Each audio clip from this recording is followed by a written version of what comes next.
എന്ത് ബഹളമായിരുന്നറിയാം. ഇത് സാമ്രാജ്യ വിരുദ്ധ പോരാട്ടമാണ്. ഇത് ഇത് പോരാട്ടങ്ങളുടെ എല്ലാം അച്ഛനാണ്.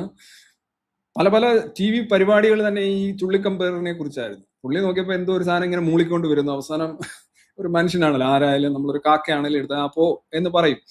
ആ പുള്ളി പറഞ്ഞതിനെ വ്യാഖ്യാനിച്ചുകൊണ്ട് അങ്ങ് ആടിച്ചു പരത്തി ഒരു 2-3 ആഴ്ച, 2 ആഴ്ചയെങ്കിലും മിനിമം ഇവിടെ ഉണ്ടായിരുന്നു. അതേപോലെയാണ് ഇസ്രയേലിന്റെയും അമേരിക്കയുടെയും ഒക്കെ ഔദാര്യവും അവരുടെയൊക്കെ എത്തിക്സും. കാരണം അവിടെ നടന്ന ഒരു പ്രകടനം, ആ പ്രകടനത്തിൽ എന്തുകൊണ്ട് അവർക്ക് സാധ്യമായി എന്നല്ല ചോദിക്കുന്നത്, ഇതൊരു വലിയ ധൈര്യമാണ്. അവിടെ വന്ന മിക്കവാറും ആളുകൾ, ഞാൻ പലരുടെയും മുഖം കണ്ടു, എല്ലാവരും ധൈര്യം കൊണ്ട് വരുന്നതല്ല. ഇനി ആ ധൈര്യം ഉണ്ടെങ്കിൽ തന്നെ അത് വളരെ ഒരു നെഗറ്റീവ് ആയിട്ടുള്ള ഒരു ക്വാളിറ്റിയാണ് അവിടെ.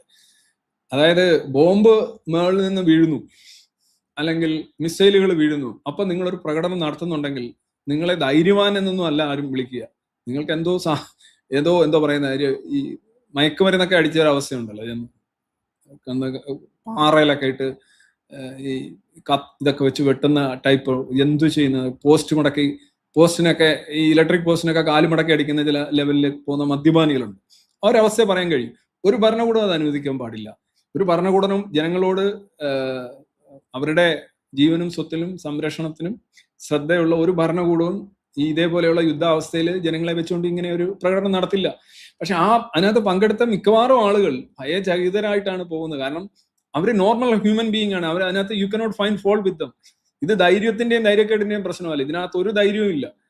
ഈ ആത്മഹത്യ, ഡെത്ത് വിഷ് എന്ന് പറയുന്നത് ധൈര്യമായിട്ട് ചിത്രീകരിക്കുന്ന മാധ്യമ പ്രഭുക്കൾ നമുക്കുണ്ടെന്നുള്ളതാണ്. ഡെത്ത് വിഷ് എന്ന് പറയുന്നത് എന്താണ്? That's not a positive quality at all. അത്തരം ജനങ്ങളെ കൊണ്ട് ആർക്കാണ്? അവരാണോ പോരാട്ട വീര്യം? ഇതിനാണോ പോരാട്ടം എന്ന് പറയുന്നത്? പോരാട്ട വീര്യം എന്ന് പറഞ്ഞു കഴിഞ്ഞാൽ യഥാർത്ഥത്തിൽ എന്താണ് ഇസ്രയേൽ ചെയ്യുന്നതിന്? അതിനെന്താണ്? തന്ത്രപരമായും സൈനികപരമായും കായികപരമായിട്ട് നേരിടുക, അതിനെയൊക്കെയാണ് പറയുന്നത്. അല്ലാതെ അതിനെ മുന്നിൽ തിരിച്ച് ഇസ്രയേൽ ഇങ്ങനെ ചെയ്യില്ല. ക്ലസ്റ്റർ ആമിനേഷൻ എത്ര എണ്ണം വീഴുമെന്നറിയാം. ഇസ്രയേൽ അവിടെ ഒരു പ്രകടനം നടത്താതിരിക്കട്ടെ. കാര്യം ഇറാനിലെ ഓരോരോ സൈറ്റുകൾ അടിച്ച് നശിപ്പിച്ചുകൊണ്ടിരിക്കുകയാണ്.